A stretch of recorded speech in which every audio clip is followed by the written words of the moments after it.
चाणूरमर्दनं देवकी परमानन्दं कृष्णं वन्दे जगद्गुरु गुरुर्ब्रह्मा गुरुर्विष्णु गुरुदेवो महेश्वर गुरु साक्षात् परब्रह्म तस्मै श्रीगुरुवे नमः।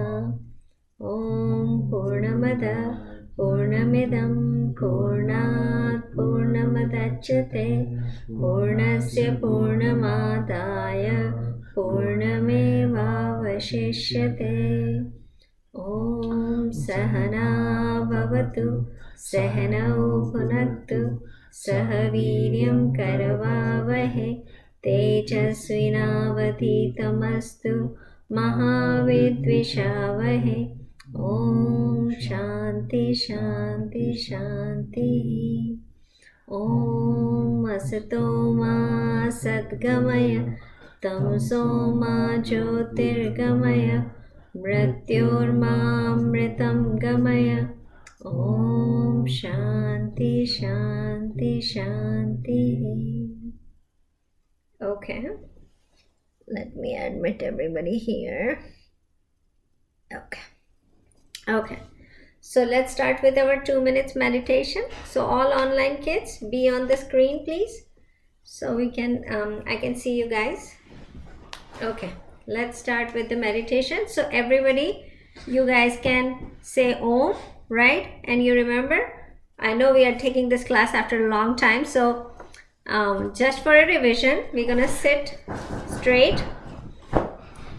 Okay, we're gonna sit straight and we're gonna close our eyes, but then we're gonna do the hand gesture like this, right? So the mudra is that we are merging in Brahman, right? You remember this, that these all three are body, mind and intellect, and this is the ego. Hi, come in. So this is the ego that we are merging into God. So this is what we're gonna make our hand gesture while putting it on our lap, right? So close our eyes and we're gonna start saying Om. It doesn't matter where you start or where you end. We're gonna keep going Om. As you stop Om, you start your own. If I don't stop it, you stop it and start your own thing, so we can hear the Om all the way. And online kids, you can keep your mics on in this so that we can all have the rhythm of Om going on in our environment. Okay, everybody start. So keep your mic open. We start with Om.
Slowly open your eyes. Looking down and then up. Okay. So it is very important because we are doing the chapter of, what are we doing? Anybody remember? Which chapter are we on? Anybody remember that? No? Nobody remembers what chapter we are doing? 6th, yeah, good job. So we are doing 6th chapter, and what is 6th chapter? What is the 6th chapter?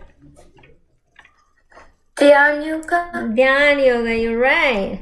So 6th chapter, Dhyan Yoga, and this is meditation is Dhyan. So we have to do Dhyan Yoga, and that's why the meditation, while we are studying it, we should practice it too, right? Now I have one question before we start, but let's do the shloka first and then we will start our class. Okay, so everybody remember what shlokas are we doing right now? Anybody remember what kind of shlokas we were doing? I remember, so I can tell you, but do anybody remember? What shlok? We used to do 12th chapter, if you remember. Now we are doing which chapter? Anybody remember? Chapter 2. Sthita Prajna shlok, right? Okay. So let's do those shloks. Let's recite. I think we are adding one shlok at a time. So now today we have to add shlok number 69. So from 1 to 68, from 55 to 68, we will do together, and then 69, one will say it and then we can repeat it. So can you guys open your Gita? And let's go to chapter number 2, shlok number 55. Okay, you guys ready? Everybody has opened their Gita and everybody is ready to read them? Okay, so open it. Take your time to open it. Are you guys ready here? Okay. You ready? Everybody ready there? Give me thumbs up so I can know that you guys are all good to go. Okay. Okay, let's start. Shri Bhagwan Uvacha Prajahati Yada Kaman Sarva Partha Manogatan Atmanyevatmana Tushta Sthita Pragnastatochite Dukkeshvanudritena Sukheshu Vigataspraha Vitaraga Bhaya Krodha Sthita Tirmuni Uchyate Ya Sarvatra Vihintehas Tatta Prapya Shubha Shubham Na Binandanti Na Dveshti Tasya Prajna Pratishtita Yada Samharte Chayam Kurmangani Vasarvasha Indriyani Indriyartheshu Tasya Prajna Pratishtita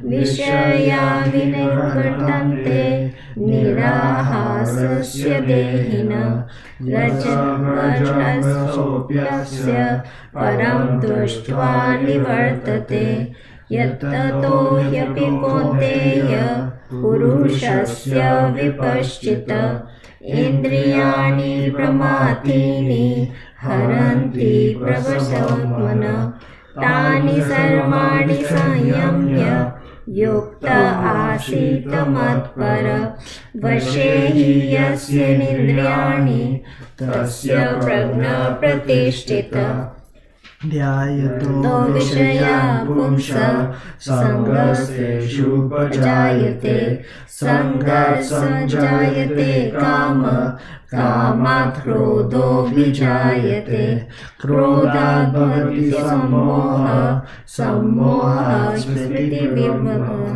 Smriti Brahma Sarvadhyasho Buddhinashat Pradashati Ragadvesha Vimurteshu Vishayanindriyeshvara Atma Vaishya Videyatma Prasadam Adhikachati Prasade Sarva Dukkhanam Harirashopajayate prasanna chetaso hyashu buddhir paryavatishtite nasti buddhir yuktasya na cha yuktasya bhavana na cha bhavayata shantir ashantasya kuta sukham indriyanam hi charatam yanmano nurvidiyate tadasya harate prajnam vayurnavam vivamvashati tasya mahabaho nirvitani sarvasha indriyani indriyarthebhyas tasya prajna pratishtita. Okay. Now, Krishu, can you read that? Okay, one line, okay? You got it? Ya nisha sarvabhutanam tasyam jagrati samyami yasyam jagrati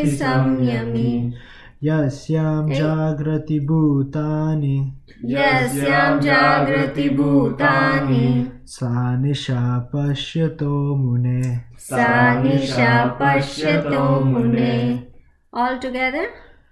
Ya nisha sarvabhutanam tasyam jagrati samyami yasyam jagrati bhutani sa nisha pashyato mune.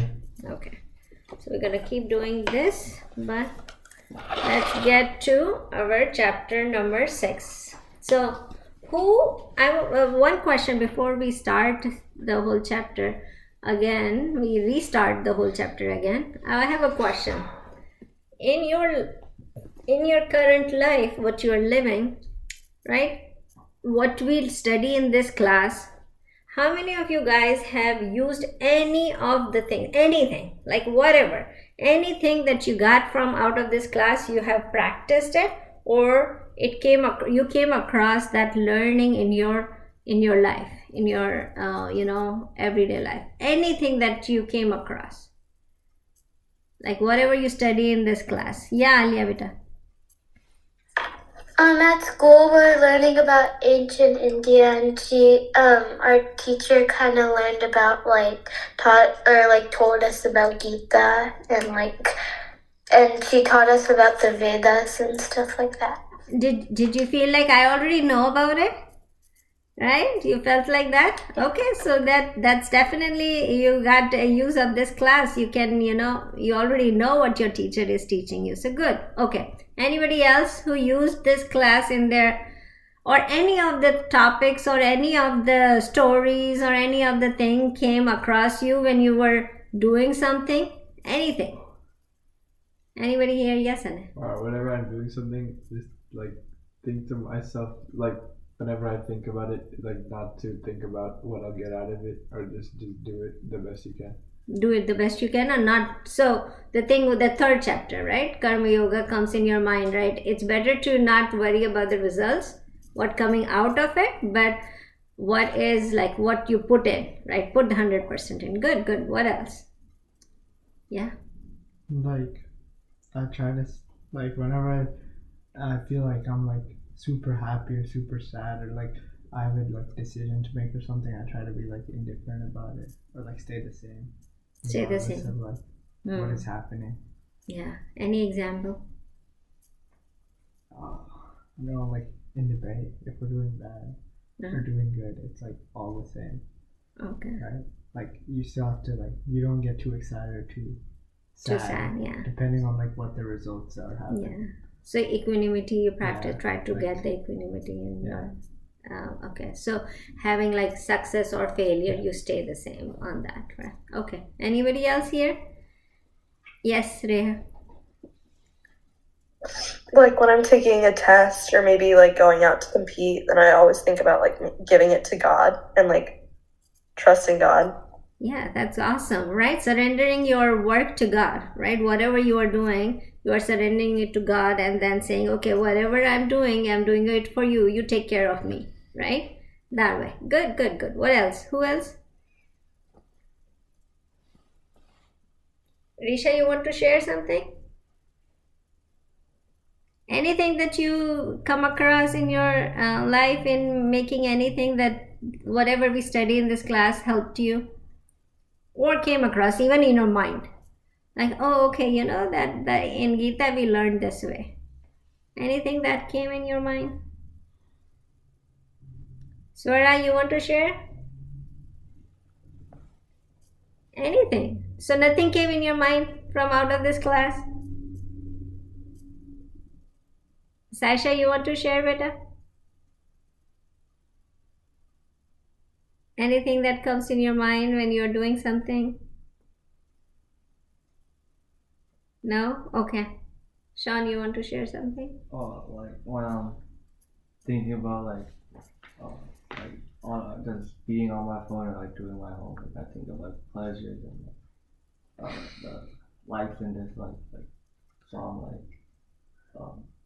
I just like choose like the right thing instead of going towards like the pleasure. Going into the pleasure, right?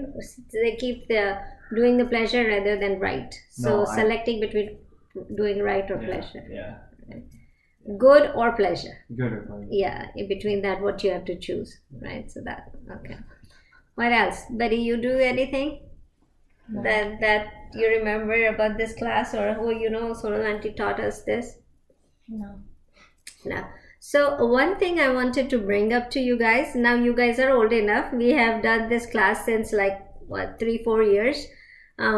So I want you guys to practice this in your life, because we can keep studying this, but if we don't bring it to practice in our life, then it's not going to stick with us for a long time, right? So it's going to be like one of the class that the class is over and everything is over. Now we don't have to worry about that thing. That's what's going to happen. So bring it to your practice. Think about it when you are making your decision. Hey, you know what is this? Now, I will tell you one thing is, it all starts, this class or anything that we do, it all starts with faith, right?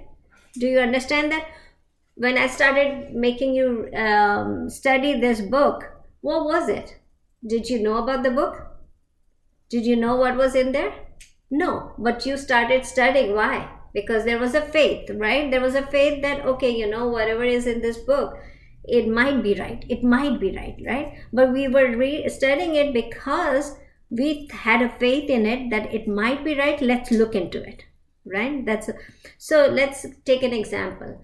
You are going somewhere, you don't know the way to go reach there, right? So you ask somebody that, hey, can you tell me the way to go to, let's say Times Square, New York Times Square, I want to go, and I ask the question to somebody on the road and say, hey, can you tell me the way to go to this place, right? So that person says, okay, you go straight here, after 2 blocks, turn left, there will be a big McDonald's. You look at that big McDonald's, then you go straight, and then there will be a statue, turn right to that statue, and there will be a railway station, pass the railway station, and then go turn right, right? So he said it to you, right? Now, first thing what you do is you have a faith or trust in that guy, that guy might have said you the right thing, right? That's the only thing you could do.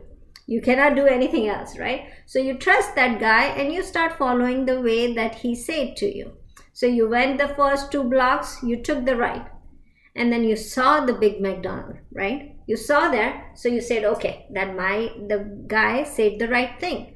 Then you further go down, you took another statue you saw, and you took the left, right? Then that belief came into more and more, like you started trusting more and more that guy might have know about it, and he said the right thing, and I'm going to the right place, right? But you had to have that experience of that McDonald's and that statue, right? And then you went to the next place, and then you said, oh, okay, yeah, this is right.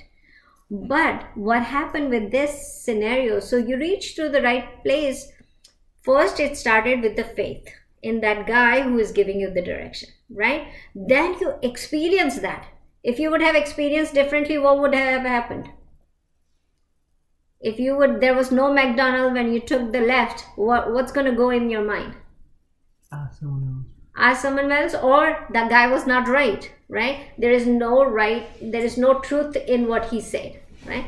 So what this is, right, for Gita, when you study it, right, so what I'm saying is this is the direction, but there are the experience that you have to have with it, right? So like, that McDonald has to come, but you have to go to the path first. Then you can say, okay, there is a landmark of McDonald's. So there is a landmark that when I do all the karmas and I devote it to the God, I feel in peace, right? I feel the peace in myself, right? That experience has to come. So if that experience comes, then my belief gets stronger and stronger. And then what happens is, then I go to the right place, right? We are talking about enlightenment or getting a good knowledge or getting a Gyan Yoga or doing the Karma Yoga or doing the Bhakti Yoga. But until we don't start walking on that path, what's going to happen is, we will not get there, right? So we get the Gyan, we get the knowledge, but we are not going to be able to practice it, and we will not get it, right? So what I want you guys to think about it, right? Whenever we are not coming to the class, or whenever we are in the class, or whatever we are discussing, bring it to your regular practice. That's very important, right? You guys understand that part? Because you started with the faith. You have a faith. You got it. You are coming to this class, that tells you have a faith in Gita. That's why you're coming to this class. Otherwise, you would have left it. But you are coming, so you have a faith in this. But you have to now experience it. That's what we, in second chapter, these shlokas that we are studying, it's Sthita Prajna, right? To go to the Sthita Prajna means to stabilize the wisdom. What we have to do is, we have to get the experience, right? What did Vivekananda say that? There is religion all over the place, right? You trust the religion, you have faith in the religion. Not trust the religion, but you have faith in the religion. But until you don't experience yourself, don't believe in it, right? So experience yourself. That's one thing. I tell you, oh, Sonal auntie said it, it's going to happen. No. Sonal auntie said it, that's the path, but I have to walk and have the feeling that that's the right path. Until I don't have that feeling, it's no use of walking in that path, right? So make sure you guys experience the thing that what we are learning in this class. Don't just let it go pass by. Otherwise, we will be like all, working in our life and get very busy in our life, and we will not even realize that these things were taught to you, which you could have used it, right? Okay. So, to go back to our chapter, I think we are taking this class after such a long time. I feel like you might guys have forgotten about this chapter. Is that right? Right? Anybody remember about this chapter? What did we study so far? Anybody? Krishu, you was out and in, so you don't even remember. Anybody remember about this chapter? Anything? One thing? Let's start from there. Any one thing that you remember out of this chapter? Meditation. Yoga of meditation, right? That's what we were studying. What? It's split into 6 sections. It is split into 6 sections. You are looking at your notebook and saying, okay. Anybody remember any one thing that you remember out of this meditation chapter? It tells you how to practice meditation.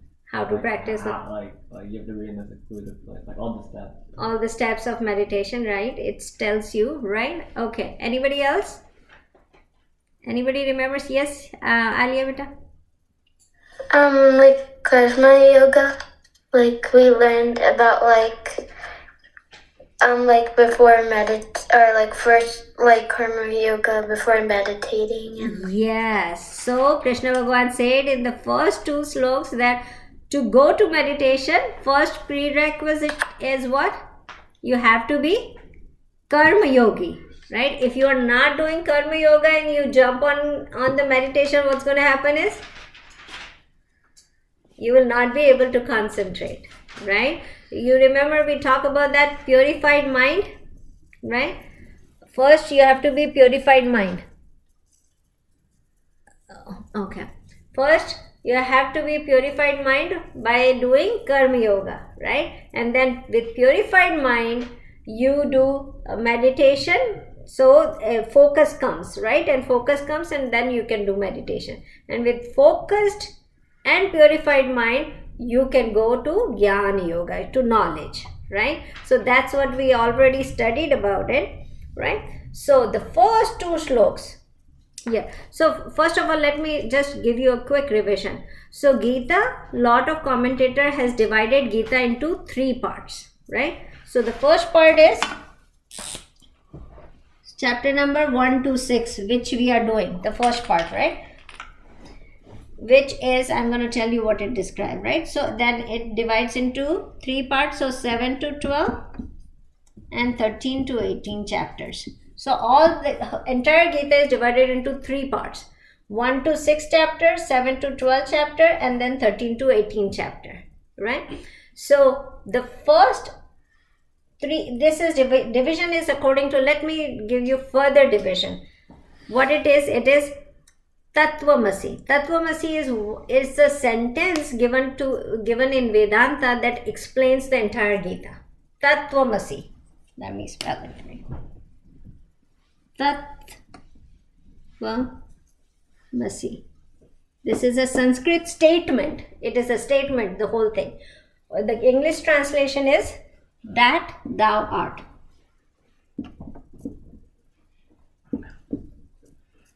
That thou art means you are that.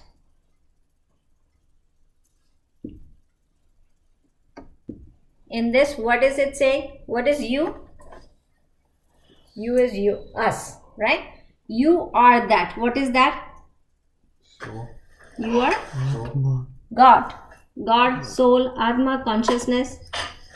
So, us, you are that. That means Tattvamasi. You are that. So 1 to 6 chapter is talking about you. It's explaining you, means us. What are we? What are we is explained between chapter 1 to 6. You remember the entire 2 chapter was what? What are we, right? And then what does it say about?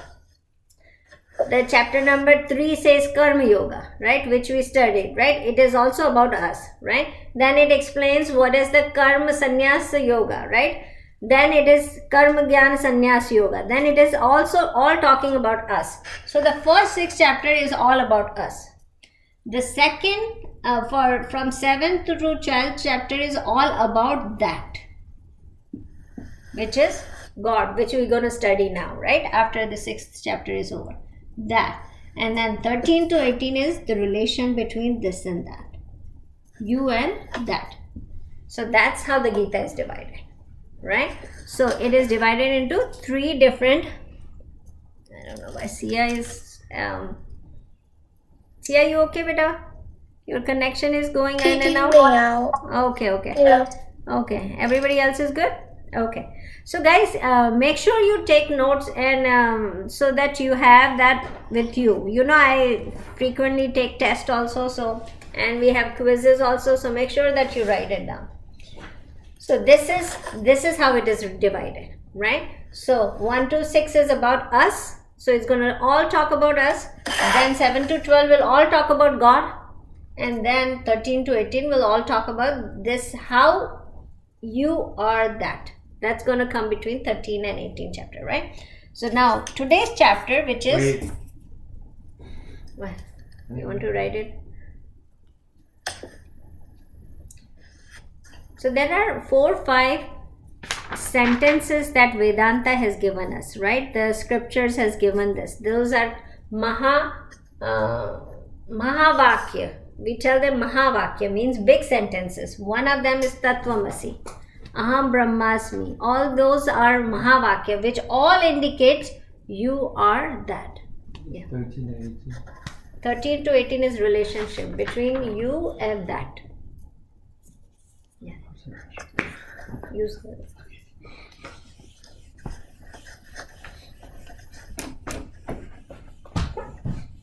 Okay. So 6th chapter, which Alia said a really good thing. I like it. I like that a lot. That Krishna Bhagavan says to do meditation. This is the chapter number 6, which we are studying right now, is Yoga of Meditation. Okay.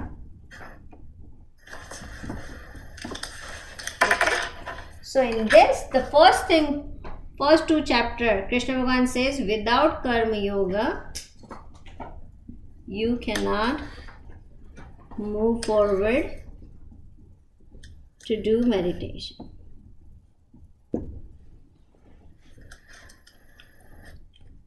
You have to do meditation.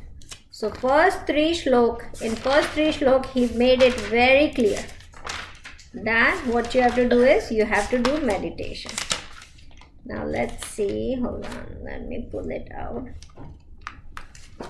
So we have done till 26th, but I will actually, let's go slok by slok really quickly to catch up what was given from 1 to 27. So probably next week we will start with the new shlok, but let's cover what is given from 1 to 27, right? So the first three shloks, he talks about that the person has to have Karma Yogi is only the person who can advance in meditation. Then he talks about two stages of people they are in, right? The first one, the person who wants to do meditation, who wants to climb that horse. You remember we talk about that, climbing the horse, and the person who is already on the horse, right? The person who already doing Karma Yoga, he is Arurakshu.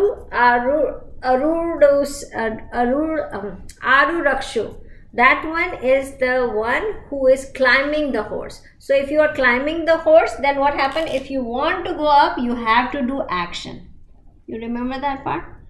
If you are climbing a horse, you have to do something, right? You have to climb. You have to put your foot in that thing. You have to jump and you have to climb. So if the person who is ready to climb, ready to go on the part of meditation, they have to do action, right? There are some things that have to do, which should be Karma Yoga, right?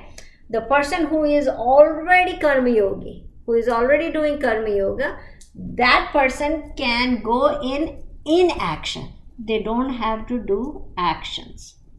That's what God differentiate between two people, right? The person who is not done Karma Yogi and they want to go in meditation, they cannot, they have to do action. They have to climb the horse.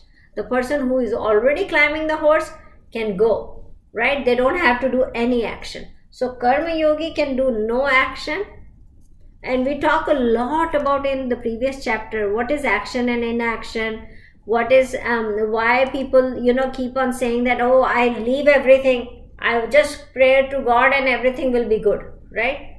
Is that what Gita teaches you? That you don't do anything, you sit on your sofa and just keep praying to God and everything will be good. No, that's what it doesn't teach. What does it teach? You have to do karma, right? You have to do some actions. Then only you can do it, right? Then only God helps you too, right? So action is always needed, right? And inaction comes, it's a big thing, right? I will teach you one big thing. I know it might be out of course, but think through it logically. We have talked about it before too, but not in that detail because you guys were not big enough to understand this thing. But I think now you are all middle school and high school kids, so you can understand this. Till we do Karma Yoga, till we are in Karma Yoga and meditation, but when we reach to Jnana Yoga, this is very much clear that the person who is before Jnana Yoga understand that every action I do, I'm doing something. I'm working something. I'm doing me. I'm doing this. I'm teaching you a class. When I'm in Karma Yoga and meditation, I will tell you, I'm doing this action of teaching you the class. But when I go to the Jnana Yoga, this action of me become inaction because I'm not the one who is doing it. You remember Krishna Bhagavan said, you're not the one who is doing the action. Right? We talk about it in chapter number 3, 4 and 5 that what happens there is a fuel that runs the car, right? The speed, does the speed depend on the fuel? No. Does any accident happens in the with the car? Does it depends on the fuel? No. So what fuel does? Fuel gives an energy, a light that the car moves, right?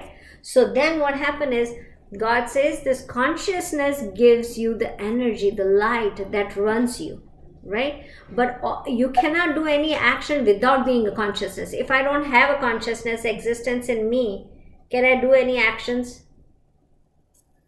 Can I do any actions without the consciousness? Right? The consciousness goes away from me. Can I do any actions? No. So I don't do any actions. Right? That thing comes in my mind only until I get to the Jnana Yoga. Right? So right now, all the actions that I am doing is my action, that I'm doing it, right? As soon as I finish my Karma Yoga, I keep doing my Karma Yoga, I'm doing meditation, I start studying Gyan, I get the Gyan also, the knowledge also. When I get the knowledge, I understand the difference between action and inaction, right?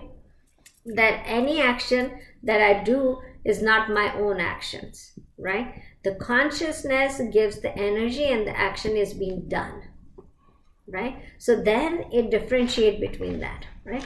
So the person who is already in Jnana Yoga, no action is needed. Then the results of action is also on not that person, right? So that is a deeper meaning, but at this moment you just feel like when you have to get to the meditation, you have to do the Karma Yoga. That's what he is teaching at this moment, right? So stay with that part. Now, what happens is, then he explains about, in fourth shloka, he says that when a man is not attached either to the sense object or action and has renounced all sankalpa, then he is said to be established in yoga. Now he started talking about the establishment in yoga. How do you do yoga? How do you start doing meditation, right? So Karma Yoga is done. Now the first thing is you have to do Karma Yoga. The second thing is that you have to get detached from what? Detached from senses, detached from your sense objects, and also not just detached from senses and sense object, but also the thoughts, right? Remember that, the sankalpa, the thoughts that are coming. So you have to get detached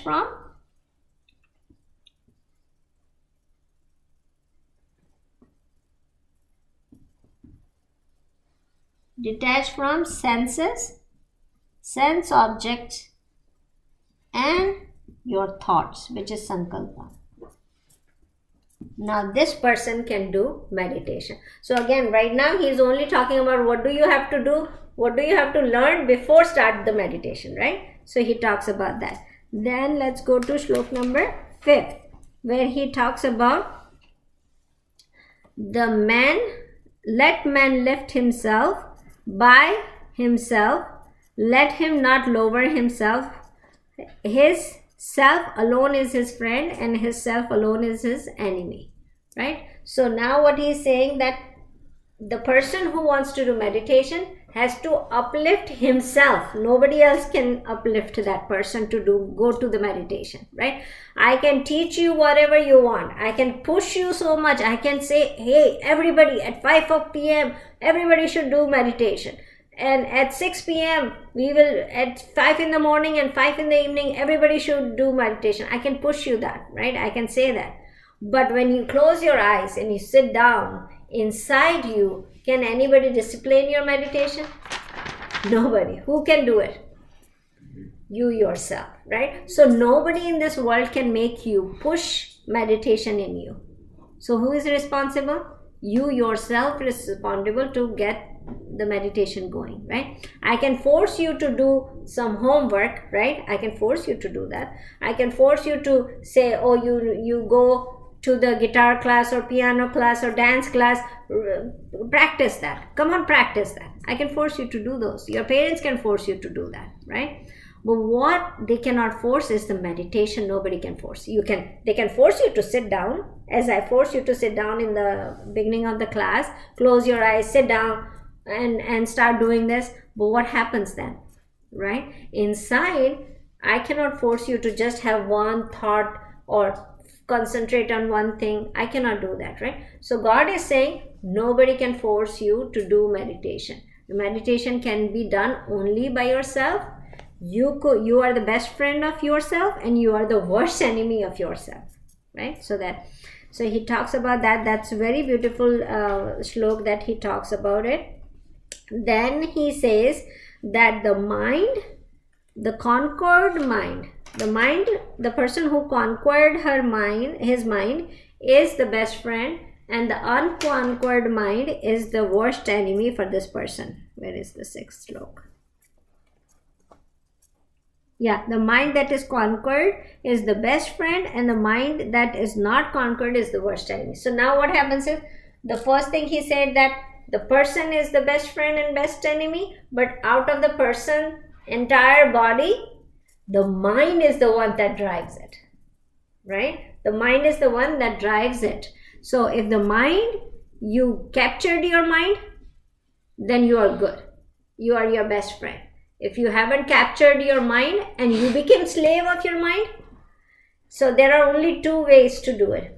Either you become slave of your mind, or you become king of your mind, right? You're master of your mind, right? So if you are slave, then whatever mind says, you will do it, right? My mind says that I need to watch those reels, then you will do it. If your mind says, no, this is pleasure, stop it, I have more important things to do, then you will go with that. So mind, if you became, mind make you slave, whatever mind says you do it, then it's worst enemy for you. If the mind is captured, then it's a best friend, right? So God talks about how important the mind is for our understanding, right? Then in shlok 6 we did it. Then 7th, he talks about, let's say where the 7th is, and we're gonna talk about it. Okay, the 7th says that one who has self-controlled and peaceful, and have balance with cold and heat, and all both the things, the pleasure and pain, honor and dishonor, established in their supreme self. So again, when these things will come, then what's going to happen is the equanimity comes, and that will help you.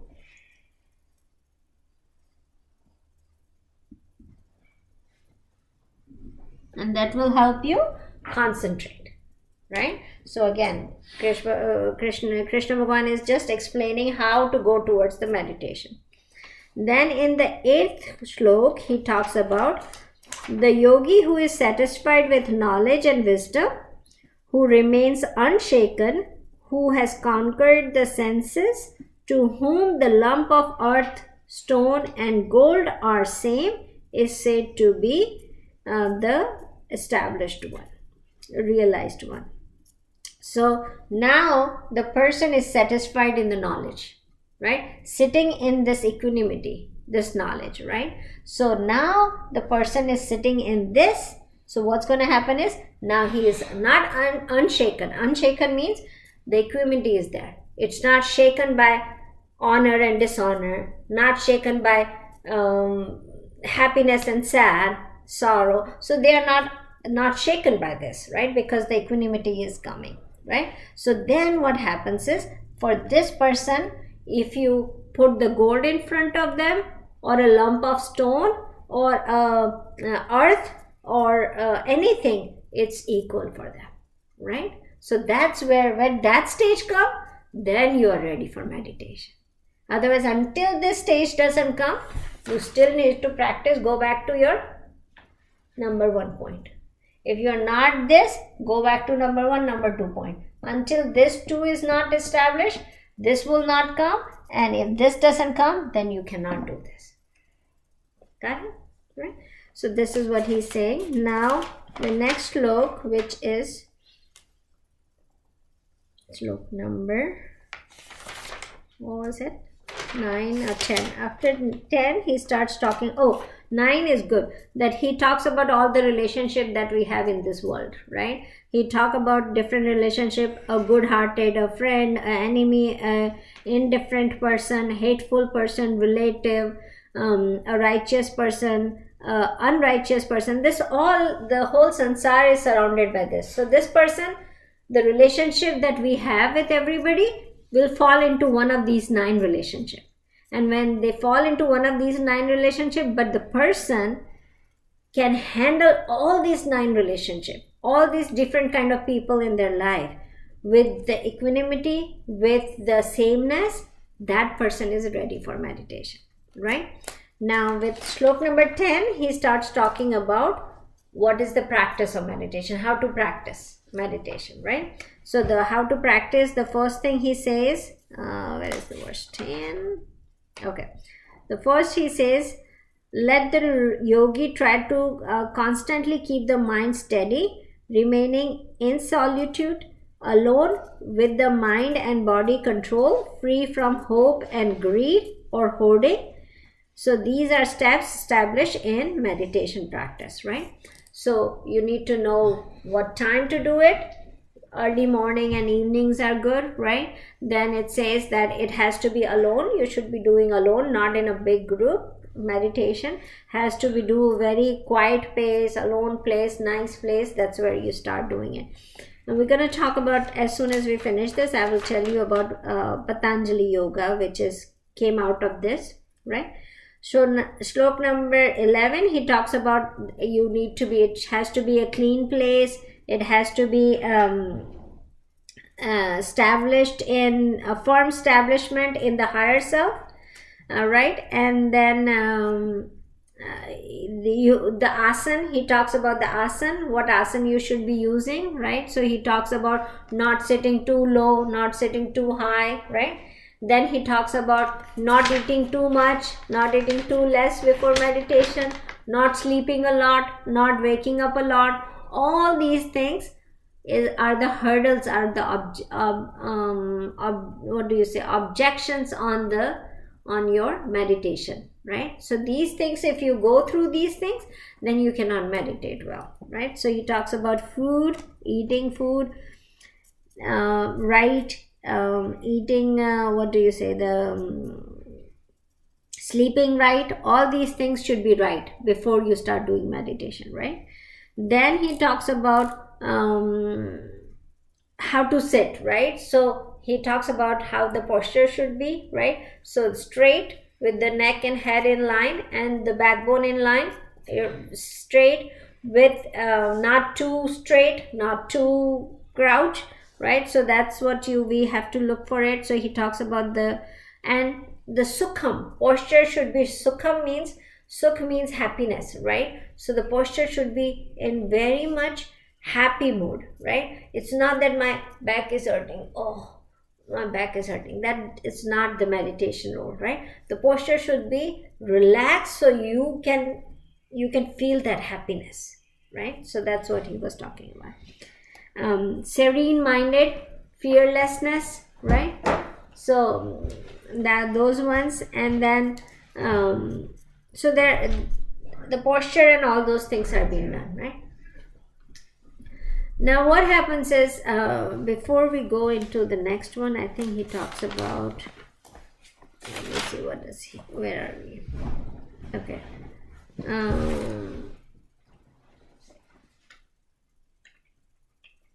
What is the time, Raja?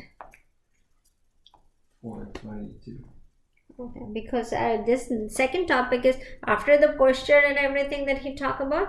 This is a big thing, that how the constant meditation leads you to peace and happiness. So right after this, 15, 16, 17 actually talk about how you get the bliss that is the samadhi one. But before I go to that, let me talk about the Patanjali Yoga.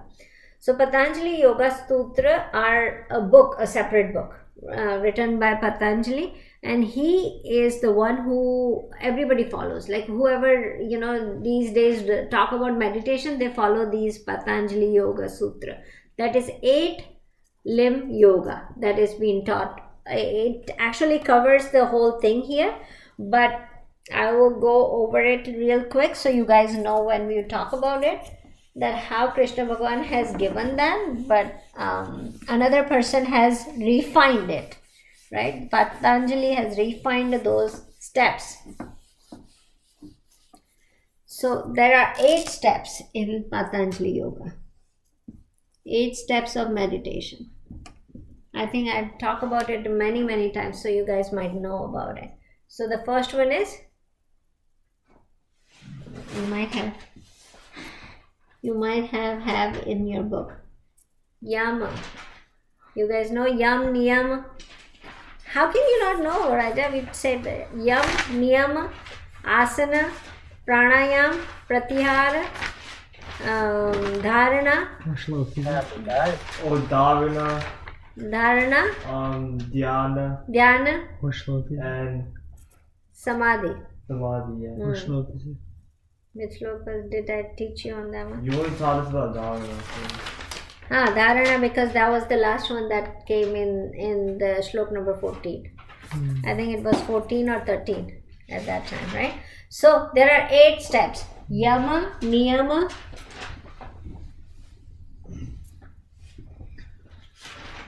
Asana,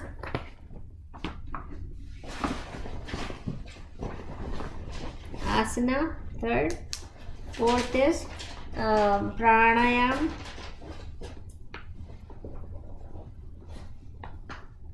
Then Pratyahara.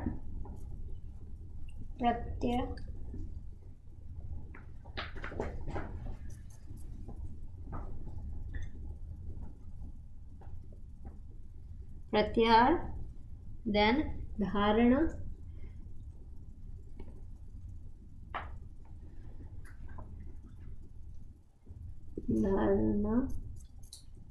And then Dhyana.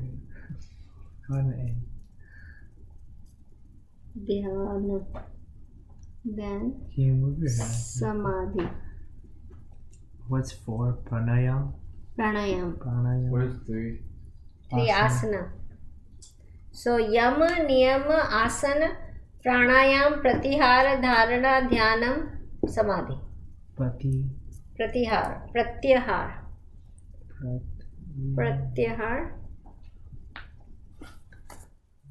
Dharana, Dhyan or Samadhi. So these are. So Yama is all the ethical conduct that you do. So no stealing, right? No stealing, no saying bad things to anybody, no telling lie, right? All those things comes in Yama. So the person who doesn't do Yama cannot do Samadhi, cannot do Dhyana. So it starts with Yama. So ethically you should be good, right? No lying, no stealing, no saying bad things about it, no jealousy. All these things, Yama comes in that, right? Niyama is the discipline. Niyama is discipline, right? When I discipline, saying that I will wake up in the morning and do meditation, you have to do every day that, right? I will do exercise every morning, then you have to do every day. That's the niyama, right? I'm gonna worship God every morning, then you have to do that. So that has to happen to do anything to reach to samadhi, right? So discipline. Then asana are all the posture. So they in Patanjali, they have given a good posture to concentrate, right? This is one of the posture from Patanjali, right? To sit straight, to have, concentrate, have your focus on your middle of the head. All those things come in asana, right? So you have to learn how to do those things, concentration. Then pranayam is controlling of breath.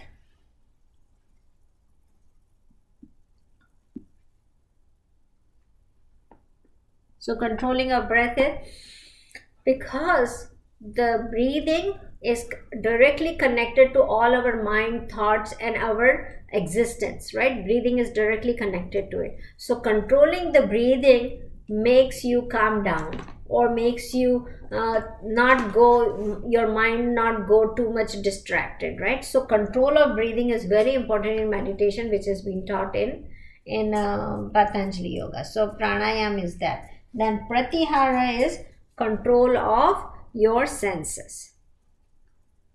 Withdraw from senses or control of senses. So withdraw from senses. Rather than control is withdraw. So when you look at the pranayam, what happens is when you close the eyes, what are you doing?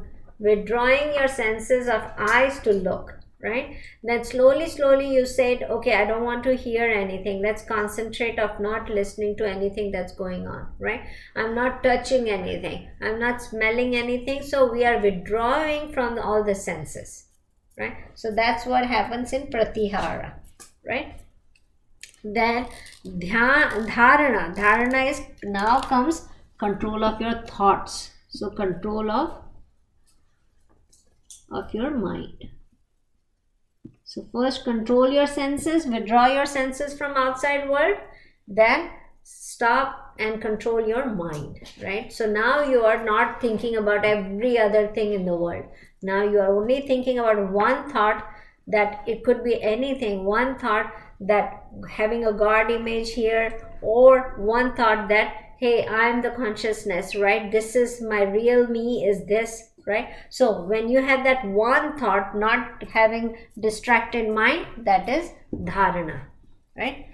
Then dhyana. Dhyana comes where the things, what happens is when the things goes like our mind get distracted, the thing goes away, you catch them, you realize that my mind is going somewhere else, and you bring it back and put it in one thought. That's dhyana. How do you summarize that in a phrase?